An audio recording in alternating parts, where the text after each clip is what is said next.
Today, I have two stories for you on domestic violence.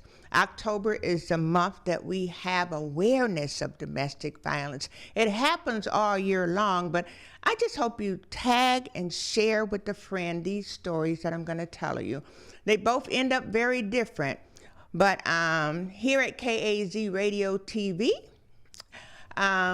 we're believing God for dressing rooms and all those kinds of things, but until now, just use your imagination.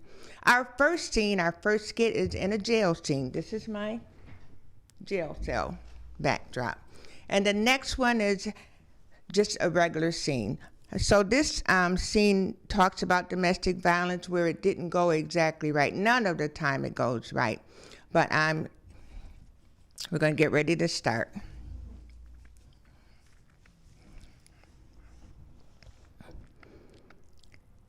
I think I killed him. I really think I killed him, y'all. But you know, he killed me first. All of these years he's been killing me softly. But I really think he's dead. I don't know. The police just pulled me away from his bloody body and they put me here in jail. Jail can't be as bad as all the hell I've been through. You see, people don't like to talk about domestic violence, but it's real. It's as real as the bruises on my face. You know, you can only take so much all of this time, and then you snap. I didn't mean to snap, but, you know, I meant it. You're not going to beat me no more. You're not going to beat me no more. I don't know where I got the strength this time, but I fought back. I guess my mind rolled back all the tapes and the many times he beat me. He beat me when I was asleep sometimes and caught me off guard. He beat me when I was sick sometimes. He even beat me when I was pregnant. But this time, I finally had enough. I was tired of lying to my family and the folks all around me. They already knew. They saw right through it. But until I was ready to change, it was not much they could do. One time my father told me, he said, I could get you out of this. I could get it stopped. But until you're ready to make a change in your mind, other people might get hurt, and it's just, you got to make your own decision in your own mind. One time he beat me so bad, my brothers heard about it. I have two brothers. And they came over, and one of them took me out for a ride for ice cream. The other one stayed home with my man. To this day, I can't tell you what happened with that conversation. But I tell you, he didn't beat me no more for a long time. But you see, domestic violence is more than physical punching and physical slapping and twisting and arm bending. It's mental. The verbal abuse got worse. I remember one time being pregnant with our twins. I was so happy, twins. Not everybody gets to have twins. I got pretty big too. But it was like I was by myself for that whole pregnancy. But I clearly remember one time the garage door broke. We had a 2-car garage on that house, and he called me to come out to the garage, and he was trying to fix it himself. And he asked me to hold the door up. I mean, I couldn't even hold that door up without being pregnant, but let alone 8 months pregnant with twins. There was no way I could hold that door up until he could connect the handle again. He got angry with me. But you see, I feared for the health of my babies. At 8 months old, I couldn't do any lifting or anything like that. So I went in the house and I sat down on the chair in the living room. And I could hear him just cussing and fussing and making all kinds of threats and calling me all kinds of names. He was supposed to love me. I was carrying his babies. I sat there and I got in a fetal position because I didn't want him to hit my face and I didn't want him to hurt my babies. So he started socking me in my thigh 5 or 6 or 7 times. And I sat there and I just started rocking and I started saying to myself, Jesus, help me, Jesus. Help me, Jesus.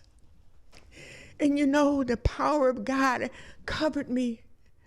I didn't suffer any bruises other than emotionally and a wounded heart, but no broken bones, and it didn't hurt my babies. And as I sat there and called on the Lord, his anger began to diminish. And he left me alone. Domestic violence isn't nice. And most times it's so humiliating and embarrassing, you don't tell people. It went on like this for years. And you have to be careful how you treat people because you don't know what they're going through.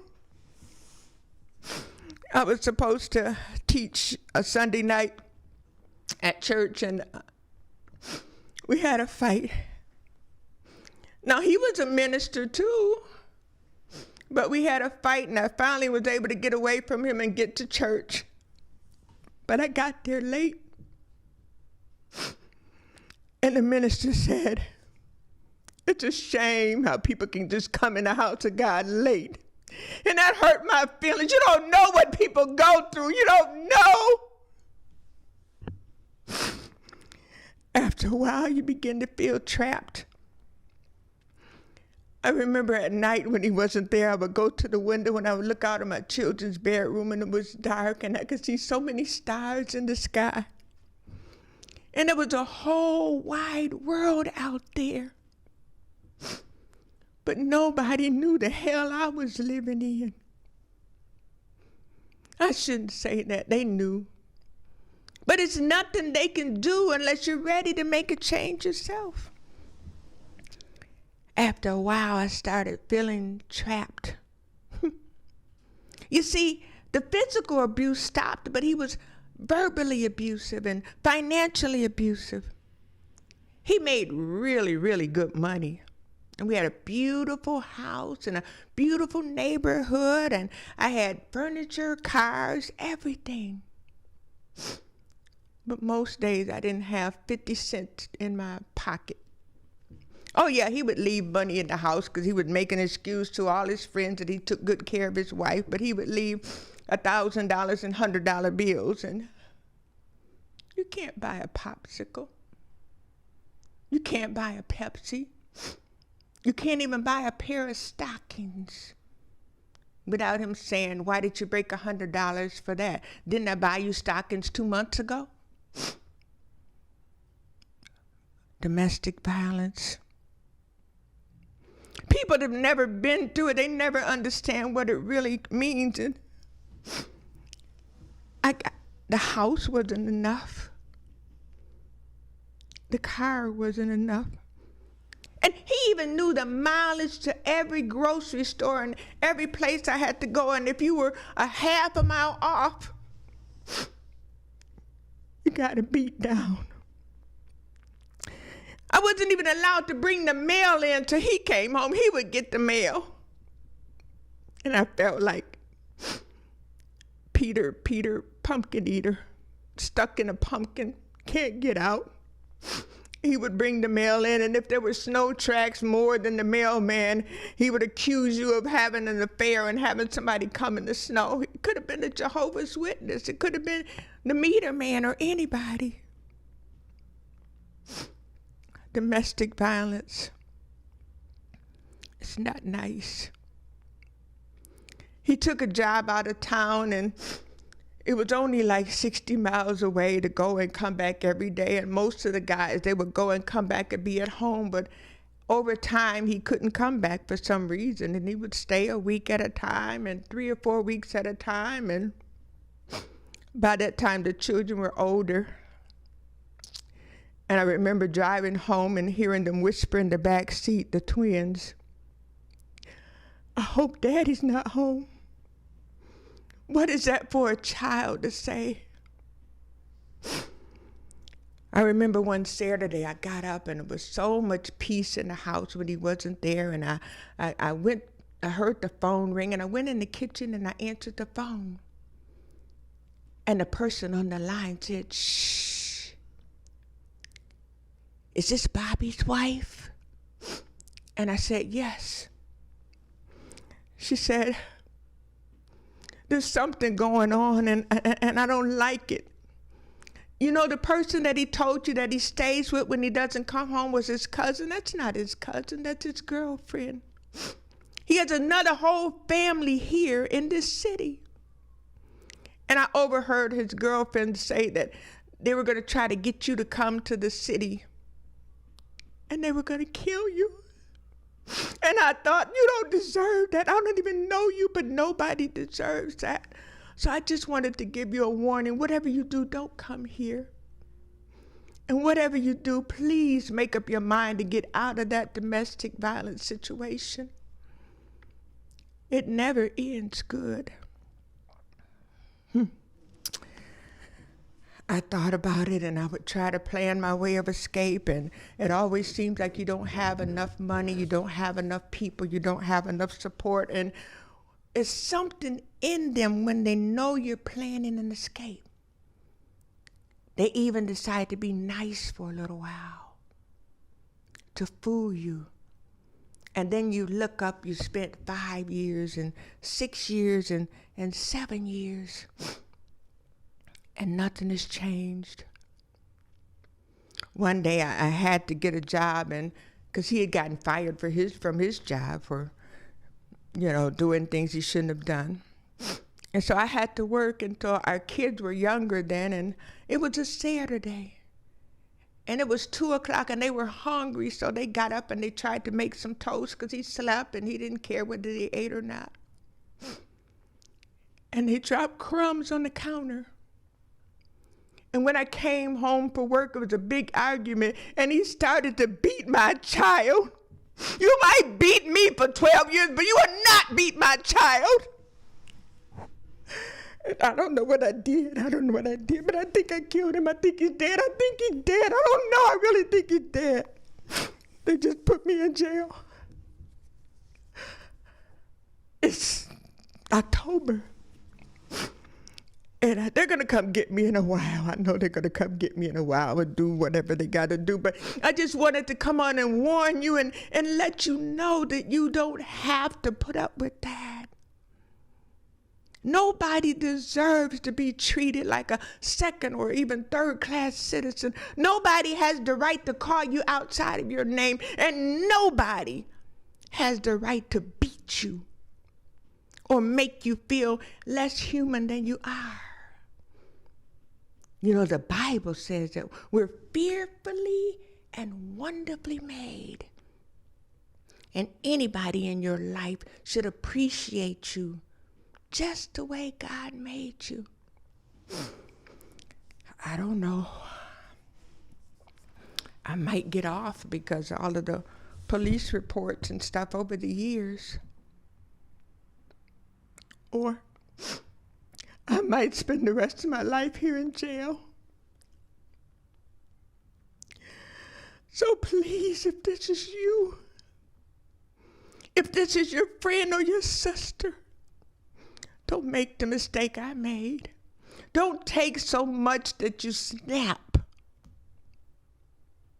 You are somebody. You are worthy. You are precious. You are special.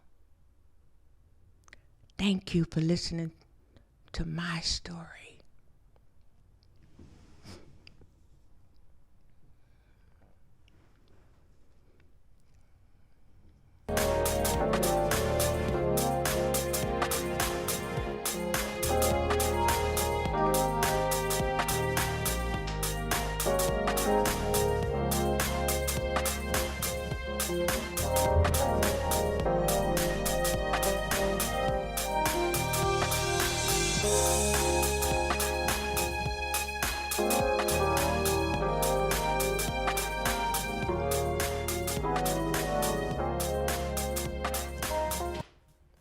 I hope you took that story serious, because it's not my personal story. It's a story that I wrote based upon people that I know. But domestic violence is serious.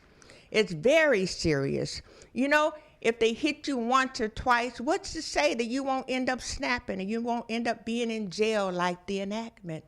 Nobody wants to hurt anybody. Nobody wants to be hurt. And nobody wants to kill anyone, especially. I have one more story. It's called He Loves Me, He Loves Me Not. We as women, we love to think that our man loves us, and love to think that we're so special, and they bring us all the little teddy bears and the flowers and everything, and we ignore some of the things that they say and some of the things that they do. But just like the other parable, you don't want to hurt anybody and end up with the rest of your life in jail. But there are a few things worse than that even. This poem I wrote in 2023, and it's He Loves Me, He Loves Me Not. Have you ever wondered whether someone actually loved you, especially when you're a little child? You remember the little game we played with the little flower, and you would say, He loves me, and you'd pluck off a flower, and you would do all that? Well, this poem is kind of based on that. Here goes. I love it when my man takes me out on the town and we get all dressed up and flounce all around. He loves me. But when other men's eyes look me up and down, he stews like a kettle and does that man frown. He loves me not. But you know, he spares no expense for his sweet thing. Nothing but A-list. He loves me. He calls it a love tap. All I see is a fist. He loves me not. But he looks so sweet when he says he's sorry. He do love me, y'all. I hear sorry so much. It's beginning to make me worry. He loves me not. You know, this back and forth and up and down and in and out got my heart all in a bind. He loves me not. When the fog cleared my head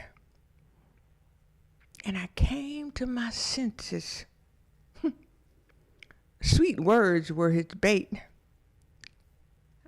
You know, I think he really does love me. But I waited too long.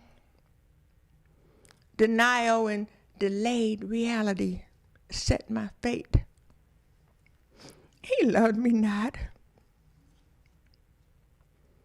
Precious, delicate petals faintly whispered a lie masqueraded as truth. He loved me.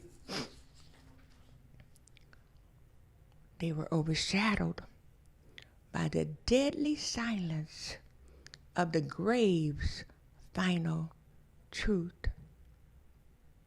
He loved me not. Precious Lord, take my hand, lead me on, and let me stand. Stand. That's what I should have done. I should have just stood up for myself. 'Cause he loved me not. Now that's two of the parables that I wrote for Domestic Violence Month. Neither one of them ended up well. I know we read the papers and we see a lot of domestic violence cases, even here in town, ended up where the woman got killed. I know they saw all the signs and, things happen, but as women, we ignore things or choose to ignore things or choose to justify them. But we can't do that. You don't want to end up in jail for snapping and hurting someone. And you really don't want to end up losing your life before it's time. So during this Domestic Violence Month, if you are one of the people that's in one of those scenarios or in any scenario, there's a lot of resources that you can call and they can help you. A lot of times the things are humiliating, so you may not want to tell your family or your friends, but they have agencies that have counselors that can help you. They have help you make out an escape plan, help you realize that you are somebody and you are valuable. And you deserve to live the life that God has planned for you. So thank you for listening to my stories. I also have some announcements I want to make this weekend. This weekend is an exciting weekend for my ministry called My Sister's Purse. We will be distributing food for anybody, really. Not just, we do our work for the homeless, but these are boxes we have for families that may not have enough to eat. And though you have food, you may need to spend the money on other things. We are part of a group that's distributing 1,000 boxes of food, and the boxes are 40 pounds each. And My Sister's Purse, we will be responsible for distributing 170 of them. But what we did is we combined with several other nonprofit organizations and churches, and we divvied it up. And if you have need or know of a family, I may have a couple of boxes left that really needs to have some meat and produce and whatever's in the box. It's enough for a box to feed a family of 4 for 5 or 6 days. So times are hard. It doesn't have to be a woman that's suffering from domestic violence. It could be a family. It could be an elderly person. But just message me on Facebook, Deborah A. Wright, and I'll see if I can get, one of those boxes or let you know where to pick them up. Be reminded that they're 40 pounds, so if you can pick that up, that would be a wonderful thing.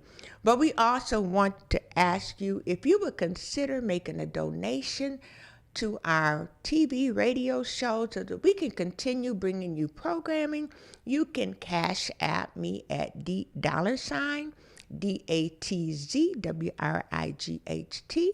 $DATZWRIGHT, or if you would like to make a contribution so that we can get homeless people one at a time off the streets. Our ministry, My Sister's Purse, was founded August 19th of this year. And so far, God willing, we have gotten 4 people out of the streets and into homes. I'm really praying this weekend because we have our 5th case that she's a little bit short on her funding, but I'm praying that God will send in donations and touch hearts so that we can get this young lady and her child off of the streets. Last night it broke my heart because they slept in the rain, and she called me, texted me crying this morning. And money is not, everybody doesn't have a lot of money during this time, but at My Sister's Purse, we believe if $1,000 people send $5, that's $5,000. And it doesn't always take that much. We got one man off the street for $25, believe it or not. And so it doesn't take a lot of money. What it takes is making a small donation with other people. Our tagline is many women, many purses, making it happen. Now, I know out of all the thousands of people that are homeless, 5 doesn't seem like a lot of people. But if you were one of those 5, it would make all the difference in the world. So if you see fit, you have an extra $5 or $10, please cash out $My Sister's Purse. And let's see if we can get one more person into their own home this weekend. Her move-in date is Sunday. So we got time. We have a Friday fundraiser, and people faithfully give $5 a week. And that has been able to keep us getting people in hotels off the street, helping them with security deposits, helping them with food, and helping them with different things, coats and whatever. So if you are led in your heart to be able to help someone this weekend, please remember My Sister's Purse, $, My Sister's Purse at Cash App, and we will be ever so thankful for you. But also, keep an eye and an ear out for your family members, your sisters, your brothers. Men suffer from domestic violence. And tag and share this show with them.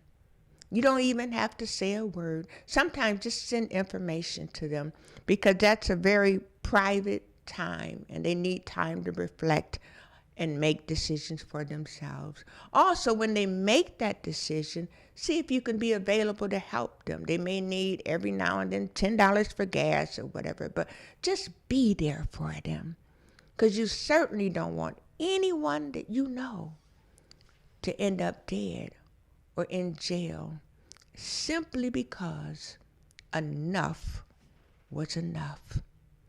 Thank you, and we look forward to seeing you again in another 2 weeks at KAZ Radio TV Cleveland. And this is Evangelist Deborah A. Wright, a.k.a. Lady Parablist, and I'm just telling my stories. See ya.